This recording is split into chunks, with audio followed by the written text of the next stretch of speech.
Cooperative is a member-owned and member-operated business that is formed to meet the shared economic, social, or cultural needs of its members.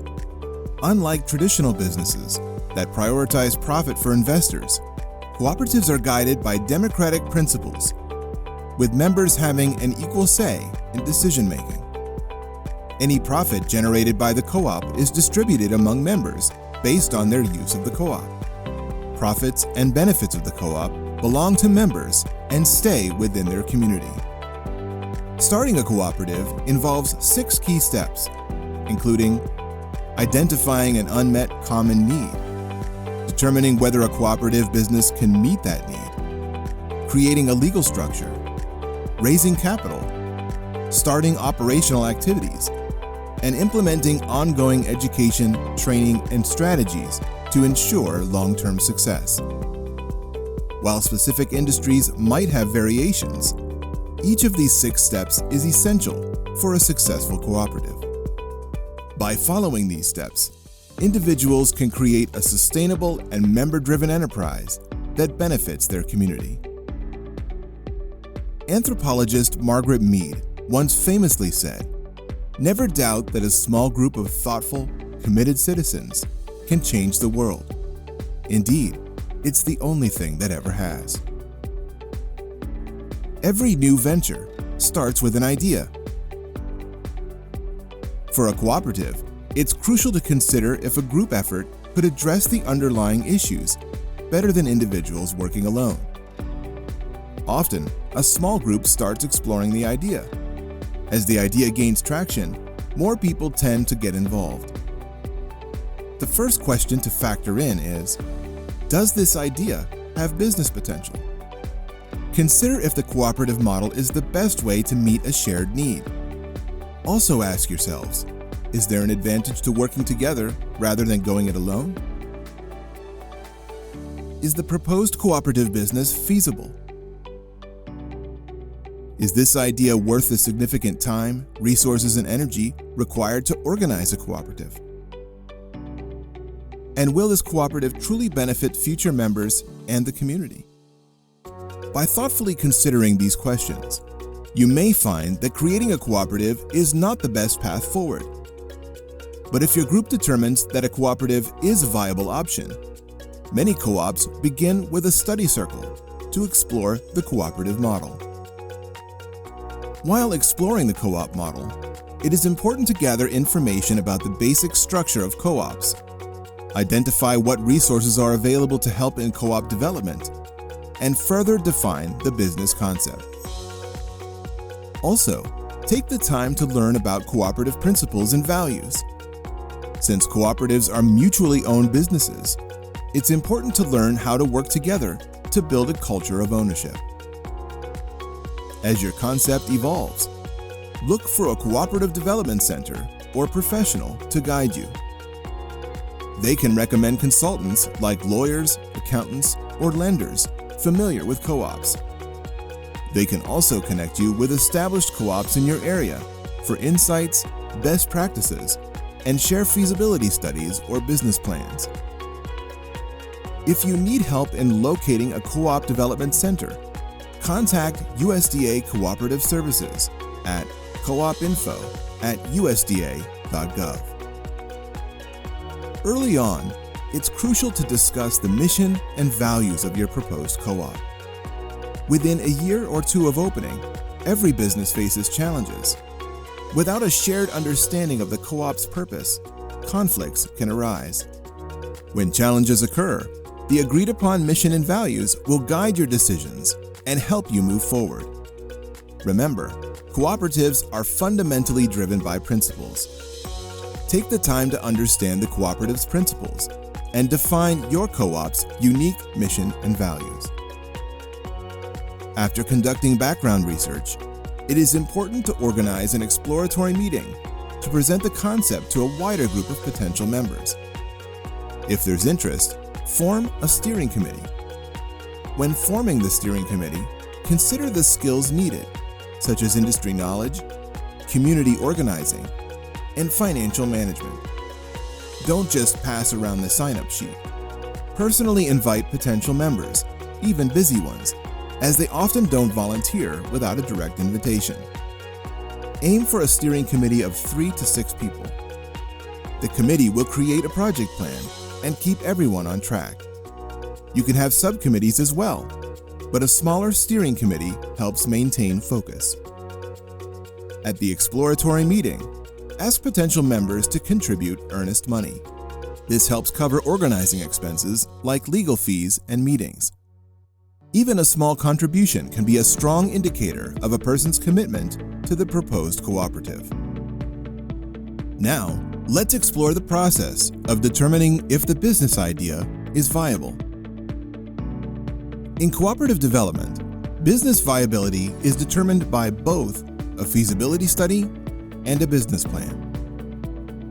A feasibility study is an examination of the industry you are proposing to enter. The study should be conducted by a third party with knowledge of that industry. Topics addressed in a feasibility study include an industry analysis, details about technical aspects within the industry, and a discussion of market potential. The feasibility study will include capital requirements, financial projections, and a set of scenarios defining good performance, poor performance, and middle-of-the-road performance. The study will offer recommendations for implementation, including an overall conclusion as to the business's chance of success. For more details about what is covered in a feasibility study, refer to the USDA Rural Cooperatives publication entitled Vital Steps, a Cooperative Feasibility Study Guide. Once completed, the steering committee and advisors will review the feasibility study. If the study advises against proceeding, or if the committee loses interest, stop the organizing process. It's okay to stop.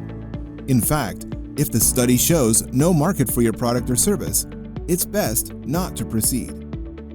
If the study is promising and the committee remains interested, proceed to creating a business plan. Your cooperative's business plan will detail how your venture will operate. It should include information on your products or services, your organizational structure, management team, a marketing plan, the economic environment the proposed business will be entering, identification of any required regulations or permits, and a financial plan. Some information can be drawn from the feasibility study. The steering committee must thoroughly understand the business plan, regardless of who writes it. A business plan is required by most lenders. More importantly, it serves as a roadmap for the co-op's initial years and helps members understand their business. Once the business plan is complete, you reach another decision point. If the plan looks promising, members remain interested, and capitalization seems feasible, proceed to incorporate the business. If any of these factors are missing, stop the organizing process. It's okay to stop. Not every business idea is viable. After viability is determined and membership decides to move forward, the next step in organizing a cooperative is to legally structure the business. Typically, incorporation happens after completing business viability. However, there may be situations where you need to incorporate earlier, such as to hold onto property, open a bank account for earnest money, or pursue special capitalization opportunities. Begin this process by creating the co-op's legal and policy documents. Draft articles of incorporation and bylaws. These documents outline key aspects like membership requirements, board size, and how the co-op will be governed. Bylaws are like an owner's manual for the cooperative. Resist the urge to simply copy bylaws and articles from other co-ops. Form a subcommittee to draft content for these documents. Then, have an attorney who is knowledgeable in co-op law review your drafts and create final documents. You may wish to consult with a co-op accountant to assure your documents reflect your desired accounting structure. Cooperatives file articles of incorporation at the state level. You do not have to incorporate in your state. If your state statutes are not supportive of your goals, You can choose to incorporate in a co-op friendly state and then file in your home state as a foreign corporation. Or you can incorporate using another business form, such as an LLC, and operate on a cooperative basis as defined by your bylaws. Bylaws are not filed with the state, but they provide guidance on how the co-op will be governed and serve as legal agreement among the membership. When filing articles of incorporation with the state, select people who will serve as incorporators.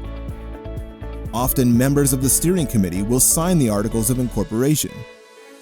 These incorporators will serve as the interim board until the co-op convenes a full membership meeting and can hold elections. Once the filing phase is complete, it's time to convene the potential members for an organizational membership meeting. When inviting them, include summaries of the feasibility study and business plan, copies of the articles of incorporation and bylaws, membership cost information, and a list of board candidates. The steering committee and interim board will present details about the proposed co-op and answer questions. Members will vote on the bylaws and elect the board. Finally, collect member equity and have members sign membership agreements. The next step in the development of a cooperative is to explore ways to capitalize or fund your co-op. A business venture needs capital to cover startup costs. Cooperatives have several options to raise capital from its members and the community. Members can contribute equity through initial or ongoing investments. The steering committee determines the membership equity amount based on the business's needs and the members' economic circumstances. Transaction fees are another source of funding. Farmer-owned co-ops often charge a per-unit retainer, like a surcharge on milk delivered. Worker co-ops might have hourly withholdings until the target amount is met. For larger capital needs, consider an equity drive where all members purchase common stock. Common stock gives members full participation rights. Many states allow cooperatives to offer preferred stock to members and the community. Preferred stock is optional and has a limited return on investment, often capped at 8%. Since cooperatives exist for the benefits of members, non-members who hold preferred stock have limited voting rights, often on major decisions like merger, acquisition, consolidation, or dissolution. Cooperatives can offer preferred stock without registering with the Securities and Exchange Commission if certain criteria are met. When offering preferred stock, be sure to work with an attorney and an accountant knowledgeable in cooperatives and securities.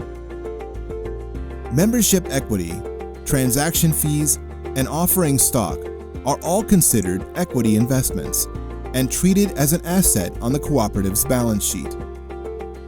Co-ops can also engage in debt financing through member loans, government programs, or traditional lenders. Most cooperatives utilize several equity and debt options.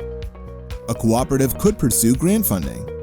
This may be appropriate during the organizing phase, for some training purposes, or for specific one-time uses. That said, cooperatives are businesses. It is critical to avoid becoming grant dependent.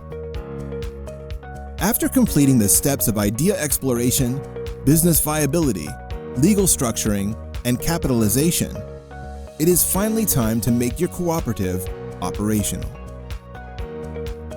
Ramping up operations for any business is a busy phase for the board.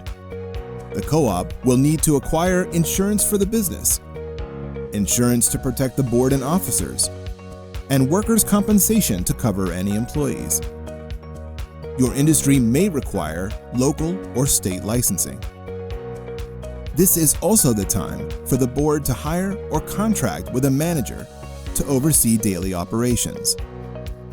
The board will empower the manager to hire other employees as outlined in the co-op's business plan. And, of course, it is also time to acquire any facilities, equipment, and supplies you will need to begin production. Once these major tasks are completed, you are ready to open for business. Your business may now be operational, but how do you ensure that the cooperative will be sustainable in the months and years to come? For members to co-own a business, they will need three things: co-op education, training, and timely information. Co-op education involves learning the basics of cooperatives and revisiting your co-op's founding vision. This is crucial as new members join and time passes. Members and the board also need ongoing training in financial literacy and understanding the market and industry environment your cooperative faces and how those change over time. Mentoring by seasoned board or committee members can help new members acquire the skills they need to fully participate. Lastly, sharing timely information empowers the board and membership to make informed governance decisions. Organizing a co-op takes time. It starts with a group addressing a shared need. Many factors, such as leadership skills, the complexity of proposed operations, and financing, can determine how long it takes to start a cooperative and make it operational. The process can last from 6 months to 2 years or more, but care should be taken to plan and organize thoroughly. Following these steps increases the probability of success. For more information and a deeper dive into the USDA's Library of Resources, please visit our website.